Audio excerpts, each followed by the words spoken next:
Just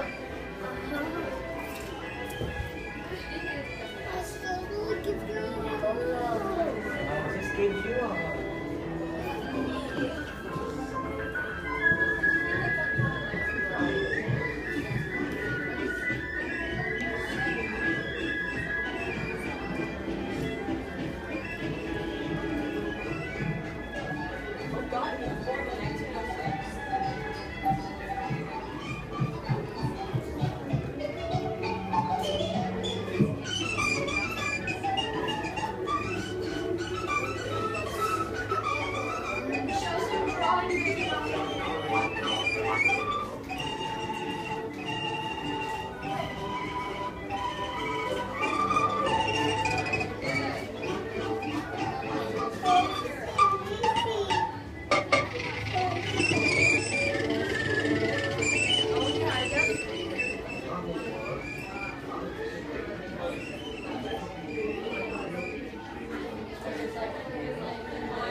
problem was, how to make a painting like a real piece of scenery. The different elements in the scene were separated according to their varying distances from the viewer. With our original picture broken down in this manner, it's impossible to control the speed with which each individual part of it moves to or away from the camera. Here now, the same moonlight scene, the way the multiplane camera sees it. That's better. That's much more better. Super cartoon.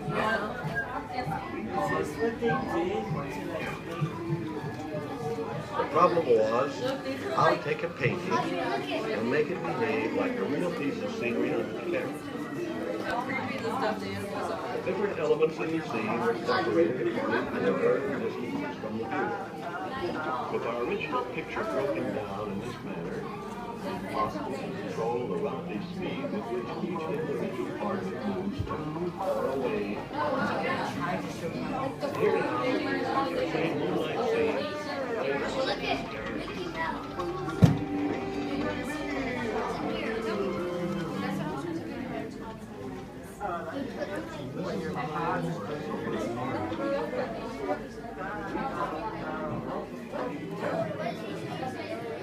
The problem was how to take a painting and make it behave like a real piece of scenery on the camera.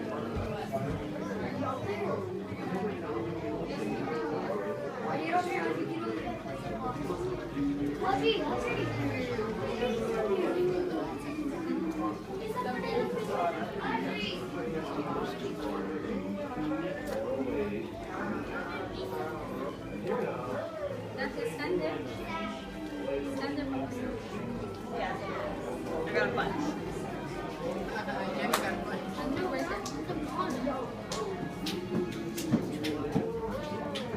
Real one?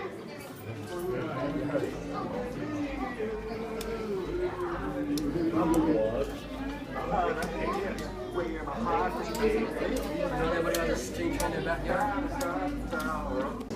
Why did it make it so small?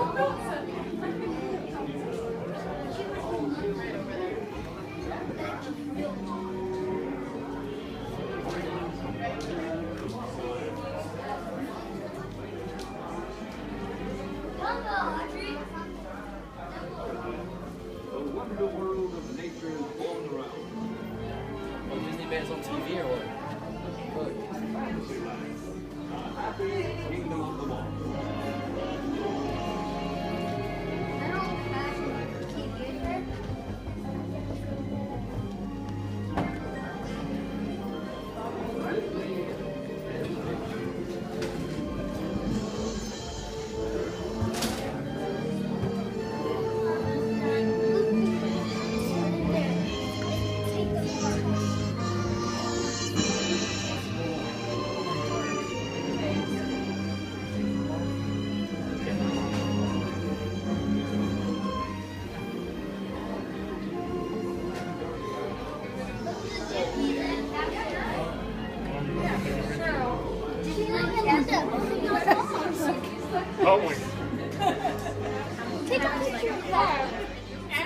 had to get up out of your chair and walk over to the TV and turn the channel. No remote. That's pretty good. Look at how little he was. He sold that already, 24,000. In just 10 minutes, you'll be seated for the next showing of One Man's Dream, our motion picture celebration of the life of Walt Disney.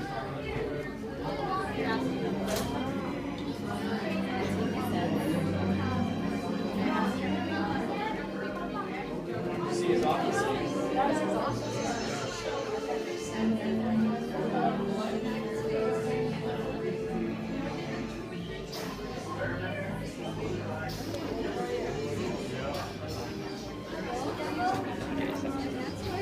This hurry up the way and miss the show. I want to look through the art.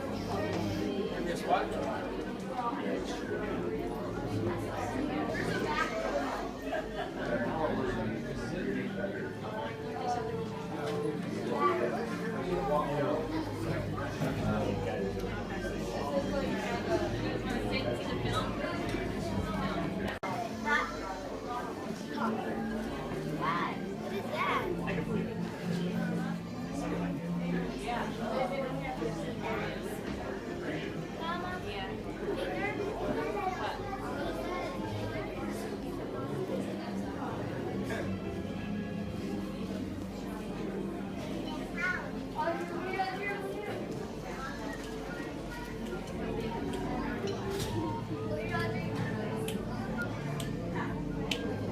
Mama? The most exciting, the most important part of our Florida project. In fact, the heart of everything we'll be doing in Disney World will be our experimental prototype city of the Walt. We call it Epcot. Now, EPCLP. Experimental prototype community of Florida. Here it is, larger scale.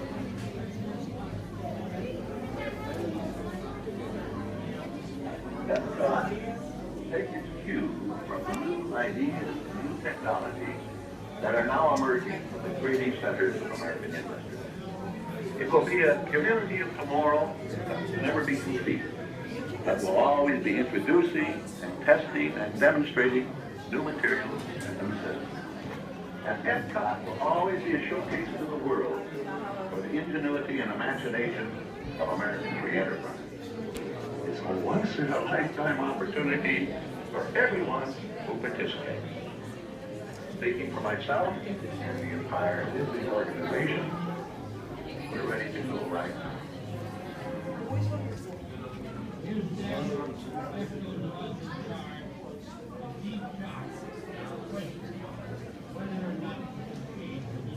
That's our room.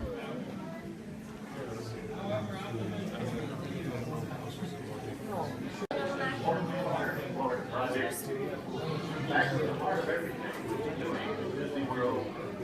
We are experimenting. We call it Epcot.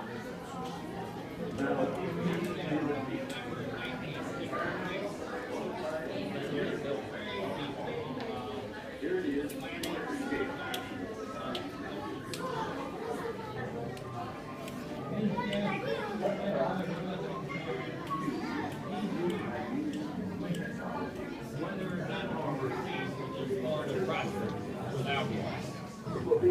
However, optimism and courage run out.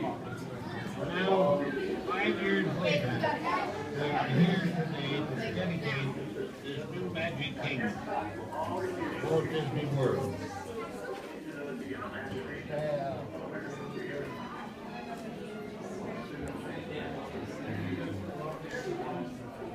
Wow. Up to his death, September 1966, Walt Disney was very deeply involved in the planning and designing across the world. His death left those of us in charge a deep shock.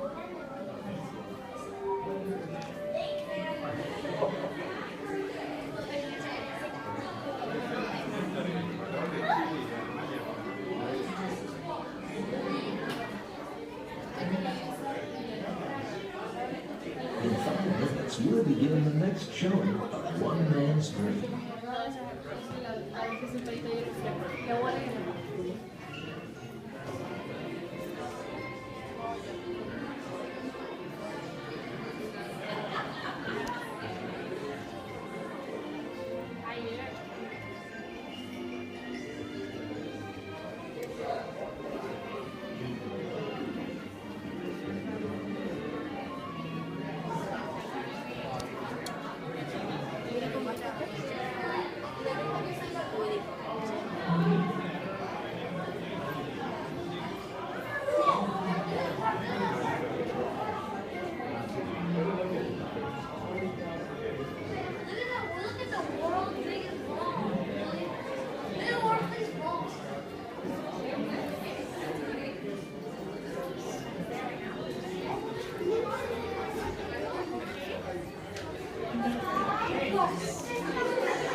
Oh, there's a secret castle this time.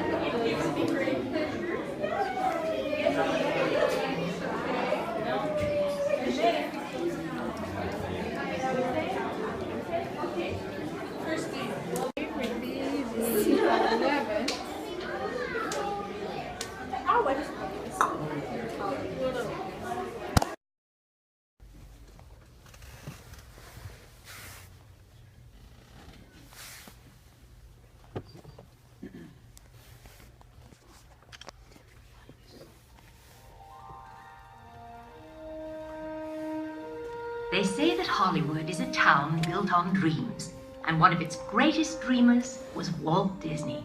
Walt believed that any height could be scaled if you knew the secret of making dreams come true. Well, he certainly knew that secret. He touched the hearts of millions of people around the world. The story of Walt's life is truly an amazing one, and no one can tell it better than Walt himself.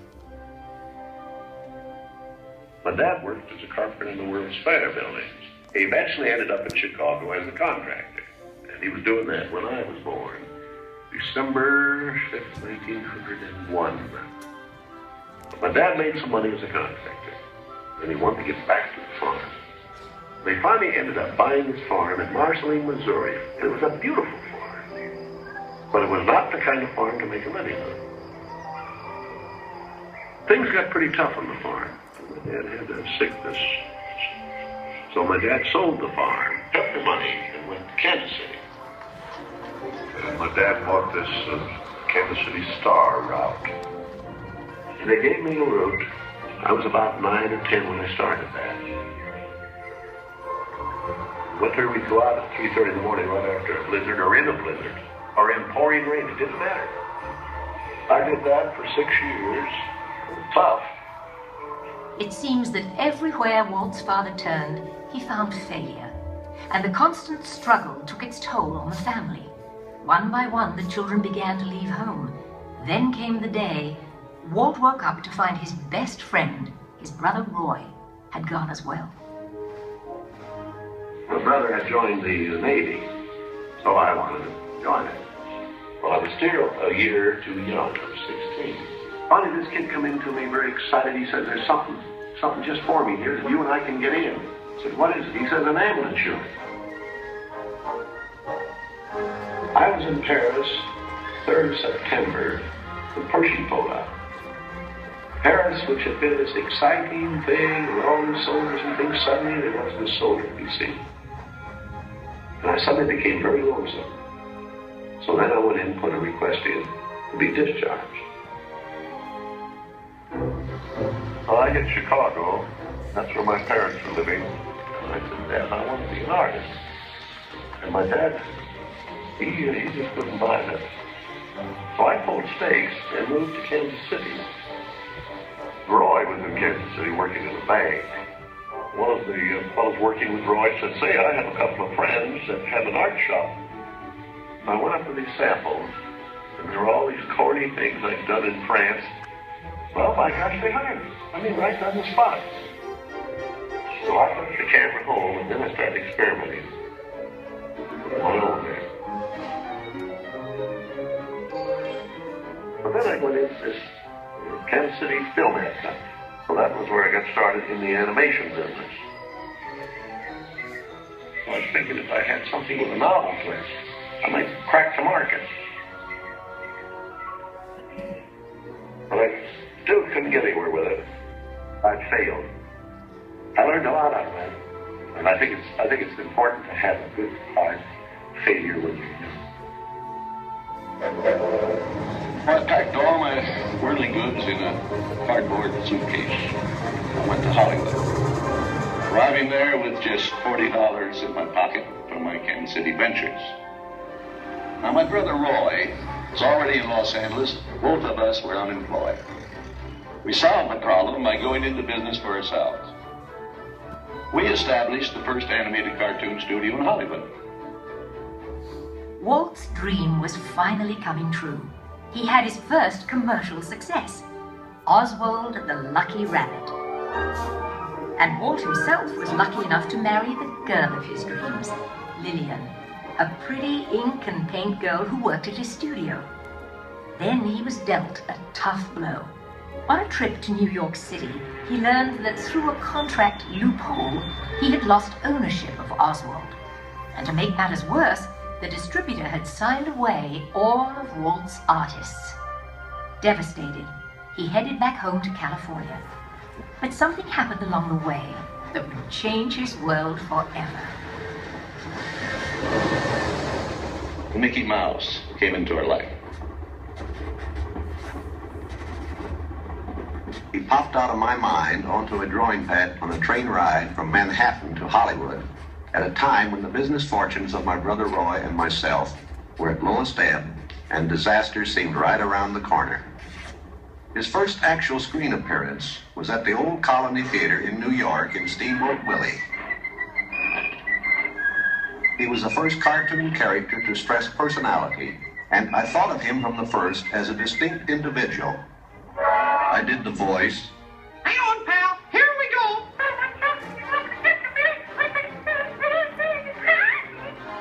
Mickey was simply a little personality assigned to the purposes of laughter.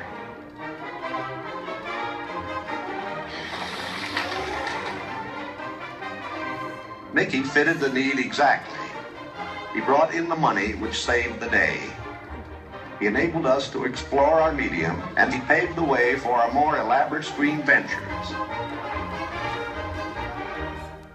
By nature, I'm an experimenter, so I had another idea which was plaguing my brain. It was the silly Symphonies. It was a series without a central character. Every one of them was a new type of subject to give us something to reach out and accomplish something different.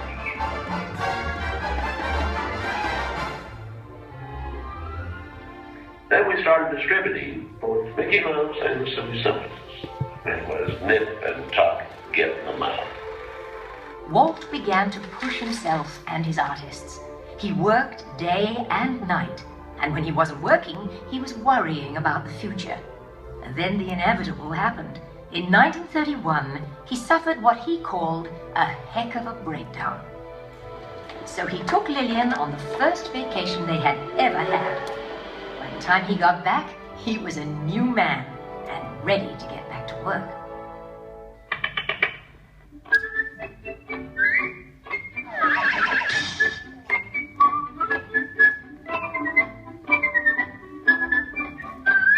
I saw the handwriting on the wall there, because the short subject was just a filler on any program. Now, if I could crack the feature field, then I could do things. I had done a little story research on different fairy tales I might do, and Snow White was one of them. I thought it was the perfect story. I had the heavy. It's a magic wishing apple. Now, make a wish. I had the prince and the girl, the romance. I had the sympathetic dwarfs and things. We started Snow White sometime late 35, and it was around 2 years in the making. We had the family fortune. We had everything wrapped up in Snow White. In fact, the banker, I think, was losing more sleep than I was. We had a big premiere, the Carthy Circle Theater, big, grand Hollywood premiere. All of Hollywood brass turned out for a cartoon.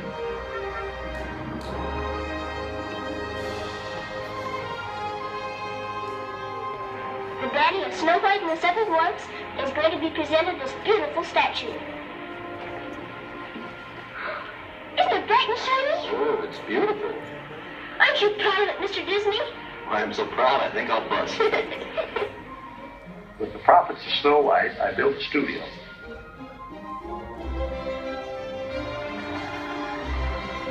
Two years later, I was almost broke. But I had all these pictures in order.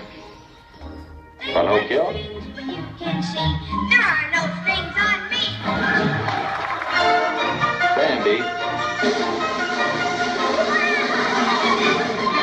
Fantasia?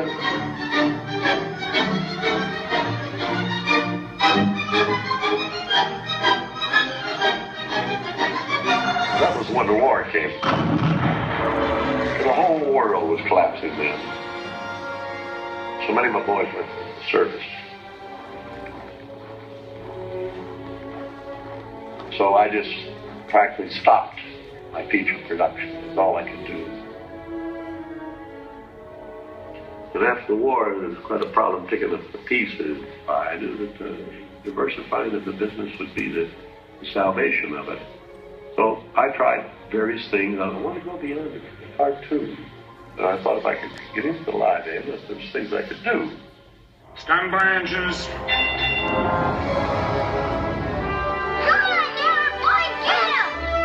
Not bad, eh, Charlie? Let's open her up and see what you really do. I wanted to look different types of things that I could pull on my nose. One of these pictures, but I had another one right behind it that would hit.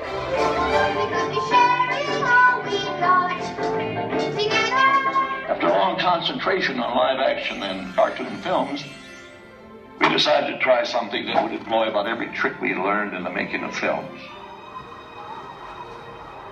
Take a look. We would combine cartoon, live action, in an enormous fantasy, Mary Poppins. As the original Mary Poppins budget of $5 million continued to grow, I never saw a sad face around the studio. Even my brother Roy was happy. This made me nervous. And the horrible thought struck me. Suppose the staff had finally conceded that I knew what I was doing. Once again, Walt Disney reinvented family entertainment, creating many of the classics we still enjoy today. But even then, he wasn't finished. He had a bigger dream in mind. Well, it came about when my daughters were very young, and Saturday was always Daddy's Day with the two daughters. So we'd start out and try to go someplace with, different things, and I would take them to the merry-go-round, and I took them different places, and as I'd sit there while they rode the merry-go-round, did all these things, I felt that there should be something built, some kind of an amusement enterprise built where the parents and the children could have fun together. So that's how Disneyland started. It takes a lot of money to make these dreams come true. We had everything mortgaged, including my family. I started with many ideas, threw them away, started all over again. And eventually it evolved into what you see today as Disneyland. But it all started from a daddy with two daughters wondering where he could take them, where he could have a little fun with them too. Park means a lot to me in that something will never be finished, something that I can keep developing and adding to Not only can I add things, but even the trees will keep growing. The thing will get more beautiful every year. And I knew that if I did anything like the park, I had to have some kind of a medium like television to let the people know about it.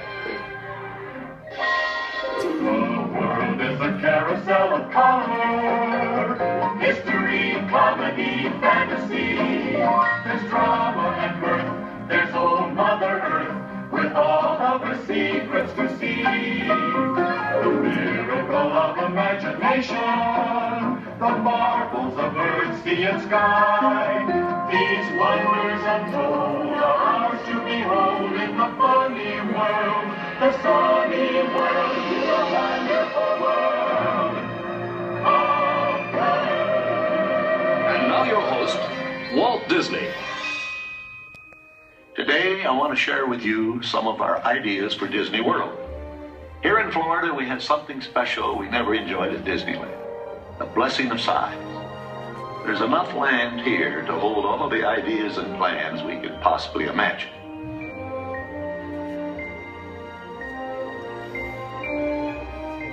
Everything in this room may change time and time again as we move ahead. But the basic philosophy of what we're planning for Disney World is going to remain very much as it is right now. We know what our goals are. We know what we hope to accomplish. And believe me, it's the most exciting and challenging assignment we've ever tackled at Walt Disney Productions. Well, after 40 some odd years in the business, my greatest reward, I think, is that I'd have the public appreciate and accept what I've done all these years. That is a great reward. And I think by this time, my staff, my group of executives are convinced that Walt is right, that quality will out.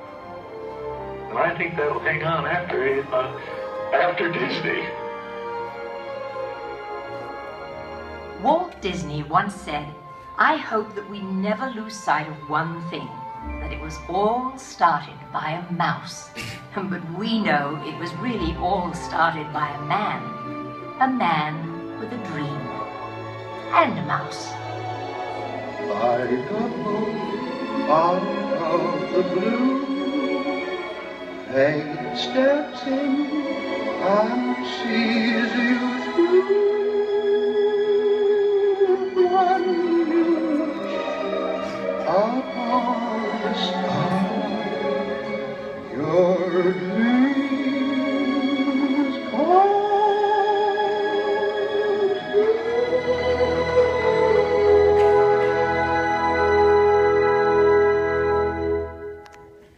We hope you enjoyed our presentation of One Man's Dream. Now at this time, please gather all your belongings and exit out the doors to your left.